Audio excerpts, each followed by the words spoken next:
नमस्कार, तुम्हा सर्वांचं आपल्या स्टडी पॉइंट या यूट्यूब चॅनलमध्ये स्वागत आहे। तर खाजगी नोकरीमध्ये ग्रॅच्युइटी मिळते का प्रश्नचिन्ह याबद्दल संपूर्ण सविस्तर अशी माहिती या व्हिडिओच्या माध्यमातून आपण पाहणार आहोत। तत्पूर्वी तुम्ही जर आपल्या स्टडी पॉइंट या यूट्यूब चॅनलवरती जर नवीन असाल तर आपल्या चॅनलला लगेचच लाईक आणि सबस्क्राइब करायला विसरू नका। चला तर मग वेळ वाया न घालवता खाजगी नोकरीमध्ये ग्रॅच्युइटी मिळते का ते या ठिकाणी आपण सविस्तरपणे पाहूया। बघा, या ठिकाणी तुम्ही पाहू शकता आजच्या या लोकमत पेपरमध्ये आलेली ही अपडेट आहे। बघा, अतिशय महत्त्वपूर्ण अशी अपडेट आहे। खाजगी नोकरीमध्ये ग्रॅच्युइटी मिळते का पहा प्रश्नचिन्ह आहे। नवी दिल्ली, जेव्हा कोणताही कर्मचारी नोकरीच्या ठिकाणी 5 वर्ष पूर्ण करतो तेव्हा त्याला नियोक्त्याकडून ग्रॅच्युइटी दिली जाते। ही रक्कम कर्मचाऱ्याने दिलेल्या सेवेप्रती कृतज्ञता म्हणून दिलेली असते। बघा, जी ग्रॅच्युइटी आहे ती प्रामुख्याने ही जी ग्रॅच्युइटीची जी रक्कम आहे ते कर्मचाऱ्यांना दिलेल्या या सेवेप्रती कृतज्ञता म्हणून दिलेली असते। ग्रॅच्युइटी हा नियोक्त्याने पेमेंट ऑफ ग्रॅच्युइटी कायदा 1972 अंतर्गत त्याच्या कर्मचाऱ्यांना कंपनीत केलेल्या सेवांसाठी दिलेला जो आर्थिक लाभ आहे तो पगाराचाच भाग असतो। हा कायदा बंदरे, रेल्वे, तेल क्षेत्र, दुकाने, कारखाने, खाणी व खाजगी कंपन्यांनाही लागू होतो। बघा, ग्रॅच्युइटीची गणना कशी केली जाते ही महत्त्वाचं आहे। बघा, ग्रॅच्युइटीची गणना कशा पद्धतीने करतात बघा। एक आहे कर्मचाऱ्यांचा मिळणारा शेवटचा पगार आणि कर्मचाऱ्याने दिलेल्या सेवेच्या वर्षाच्या आधारे ग्रॅच्युइटीची गणना केली जाते। म्हणजे बघा, सूत्र आहे त्याला मूळ वेतन आणि महागाई भत्ता गुणिले 15/26 गुणिले कामाची वर्ष, म्हणजे या फॉर्म्युल्यानुसार ग्रॅच्युइटीची रक्कम काढली जाते। तर तेच या ठिकाणी ग्रॅच्युइटीची गणना म्हणजे ग्रॅच्युइटीची रक्कम कशी काढली जाते ते एका उदाहरणाच्या सहाय्याने आपण समजावून घेऊया।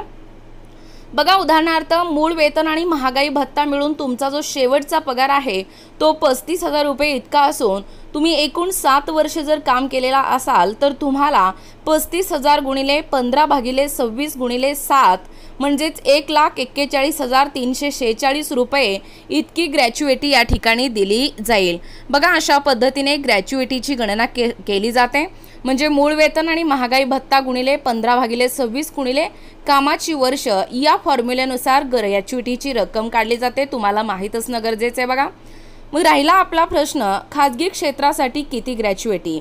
बघा, सर्रास सगळे नोकरी करणारे हे खाजगी क्षेत्रामध्ये नोकरी करत असतात। बऱ्याच जणांचे मला कमेंट देखील असतात खाजगी क्षेत्रामध्ये काम करणाऱ्यांसाठी ग्रॅच्युइटी का नसतो।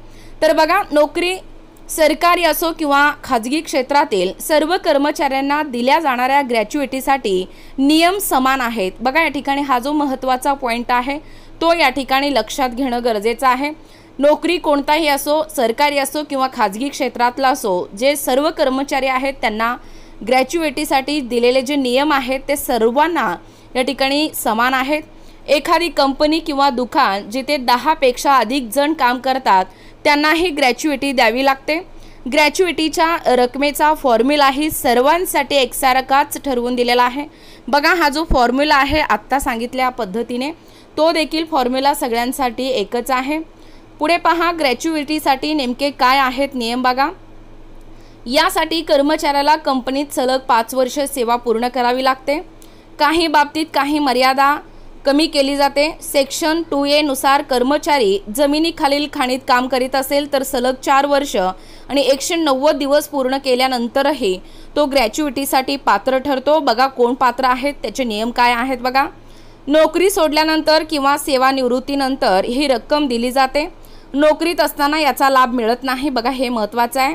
कर्मचाऱ्यांच्या आजारामुळे किंवा अपघातामुळे निधन झाल्यास त्याचे कायदेशीर वारस किंवा नामनिर्देशित व्यक्ती ग्रॅच्युइटीसाठी पात्र असतात।